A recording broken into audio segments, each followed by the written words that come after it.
Agora, quero comentar um negócio com vocês. Eu acho, realmente, eu acho que vai passar o período eleitoral, tá? Vai passar agora o domingo, e o bolsonarismo vai tentar a guerra. O bolsonarismo, não o Bolsonaro. E a gente não tá dando o peso psicológico ainda da situação. Se coloque na cabeça desses milhões, eu tô falando milhões de brasileiros que estão completamente fanatizados pelo Bolsonaro. O Bolsonaro foi a razão de existência da vida deles. O Bolsonaro foi o tema que motivou a vida deles. As pessoas decoraram a casa deles, fizeram festa de aniversário com coisa do Bolsonaro. As pessoas têm tábua de cortar carne do Bolsonaro, elas têm faca do Bolsonaro, elas dançam a dança do Bolsonaro. Cara, essas Elas vêm pessoas... Jovem Pan o dia inteiro. Exato, essas pessoas perderam a razão de ser, cara. A gente tá falando aí, é muito mais de 5 a 10, é uns 10 milhões de pessoas. Talvez até um pouco mais. É muita gente que, porra, assim, o mundo delas caiu. E a gente não tá, assim, quer dizer, eu tô tentando ver o que esses caras vão fazer, porque nunca foi sobre o Bolsonaro liderar elas. Eu tava comentando com o Ricardo hoje no escritório, assim, né, assim, que merda de país é o nosso, né? Tipo assim, se eu sou um gringo, imagina, tem esse Bolsonaro enfrentando o Lula, ele é um grande líder populista. Sabe, o Bolsonaro teria feito um puta de um discurso ontem. Ia chegar naquele microfone lá, estão nos derrotando com mentiras! Eu vou enfrentar o sistema e vou derrotar junto com vocês, como derrotamos em 18, vamos virar mais voto. Ele tinha que dar um discurso pra cima. Ele é um merda. O Bolsonaro é um bosta. Ele é um puta de um medíocre, um cara fraco pra caralho. Ele é um líderzinho de quinta categoria. Esse cara é um bosta. E aí essas pessoas ficaram vivendo o sonho de um bosta. E quem carrega o Bolsonaro são muito mais essas pessoas com o vazio existencial delas do que o Bolsonaro carrega elas. O Bolsonaro não faz nada que é inspirador. O Bolsonaro não é um líder inspirador. O Bolsonaro não é um líder, nem um líder ditatorial. Ele não é nada. O Bolsonaro não é um líder. O Bolsonaro é um avatar que os caras ficam depositando esperança nele. Eu lembro, eu sempre, já falei isso várias vezes no News, eu não gosto de ficar me repetindo porque isso é sinal de que você tá ficando velho. Mas eu vou repetir. Pra mim, um grande choque pra mim foi quando eu conheci o que era o Brasil, foi a vitória do Bambam no Big Brother de 2001 ou 2002. A vitória do Bambam me chocou. Puta que pariu, Renan. Você vai criticar a vitória do Bambam, o evento seminal mais importante que abriu o século XXI no Brasil.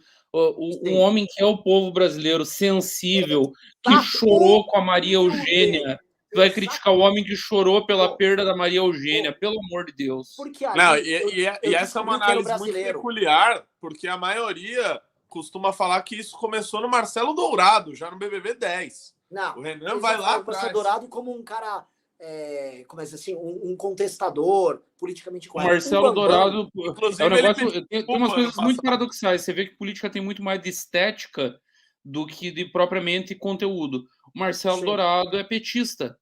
Só que, para mim, o Marcelo Dourado é a primeira vitória bolsonarista do Brasil. A estética é a mesma. É o estilo tiozão brigador, que xinga todo mundo, que fala merda, que conta piada inconveniente no churrasco, que acha isso engraçado. Mas sabe o que eu ia falar do Bambam? O Bambam é o seguinte, as pessoas votaram no Bambam porque falaram que ele era humilde. E elas se viam naquela mediocridade que o Bambam tinha e na dificuldade do Bambam lidar com o mundo ao redor dele. O Bambam, na dificuldade de lidar com o mundo ao redor dele, ele fez um amigo imaginário que tinha a mesma capacidade dele, que era uma vassoura.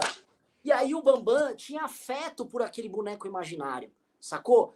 Pô, o cara ter afeto pelo boneco imaginário mostra assim, cara, as pessoas do Big Brother dele já são complexas demais pro Bambam. E aí quando o Brasil se compadeceu com o Bambam e falava, ele é humilde, eu tinha acho que 18 anos, eu falei, fudeu. O que eu tô fazendo aqui, meu velho? Aquilo foi um dos primeiros espantos meus da minha vida. Eu fiquei assim em choque por vários dias. Caralho, o que eu tô fazendo aqui? O que é o lance? Toda vez que me vem o Bolsonaro, eu me lembro do Bambam. Porque, obviamente, que as pessoas não iriam eleger um líder excepcional, sabe? Nunca foi sobre um líder que ia... O Bolsonaro não é um Hitler que pegava as massas, ele não é um Stalin, ele não é um Lenin, ele não é um Trotsky, ele não é porra nenhuma, ele é um Bambam. Olha só! Tá ligado? E é isso. E as pessoas só gostam dele porque ele é humilde.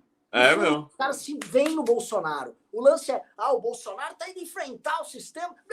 Ele não fez nada. O Bolsonaro não fez porra nenhuma, ele sempre perde no final. Ele sempre perde. E que as pessoas pegam aquele avatar e, no fundo, as pessoas são o Bambam e o Bolsonaro é a Maria Eugênia, eu nem lembro o nome, era a vassoura deles, que era a projeção ali. O Bolsonaro é como eu, o Bolsonaro me entende. Cara, que coisa genial. Esse corte tem que ir pro canal de cortes, isso foi muito genial. Mas não é verdade? O Aldo Rebelo, no livro dele, O Quinto Movimento, ele inicia lá, quando ele começa a falar da infância, ele diz assim: quando me entendi no mundo, estava em cima de um cavalo. Renan Santos, quando lançar o livro amarelo, ele vai iniciar: quando eu entendi o mundo, eu entrei em choque com Maria Eugênia e Kleber Bambam. Cara, o Kleber Bambam me chocou. Eu indo para a faculdade de manhã, no dia após a vitória do Bambam, atônito, absolutamente em choque. Meu mundo caiu. Eu fiquei, que Brasil é esse, cara? Não, e a humildade dele acabou também numa velocidade muito grande. Conforme veio a fama, conforme veio a grana, e aconteceu exatamente a mesma coisa com o Bolsonaro. Entendeu? Vocês sabem que um negócio que me incomoda muito no Lula, gostei muito da reflexão do Renan, tem um negócio que me incomoda demais no Lula, é que o Lula investiu no personagem eu sou analfabeto, eu sou burro, eu sou um despreparado, eu não estudei. O Lula tem a formação acadêmica, que na época dele era a formação acadêmica padrão da classe média. A classe média, do modo geral, estudava até o ensino médio. O Lula estudou até o ensino médio e fez ensino técnico, que foi uma opção dele de fazer o ensino técnico quando seria o ensino médio, e virou torneiro mecânico. O salário do torneiro mecânico, vocês podem pesquisar hoje, é um salário que está muito acima da média brasileira. Hoje deve estar em 7 contos de salário inicial, um torneiro mecânico. Na época, o Lula recebia ainda mais, porque a indústria brasileira estava aquecida, o auge da indústria automobilística, faltava mão de obra. Quando o Lula vira liderança sindical, ele vai fazer curso nos Estados Unidos, na FLCU. O Lula fala espanhol fluentemente e entende inglês.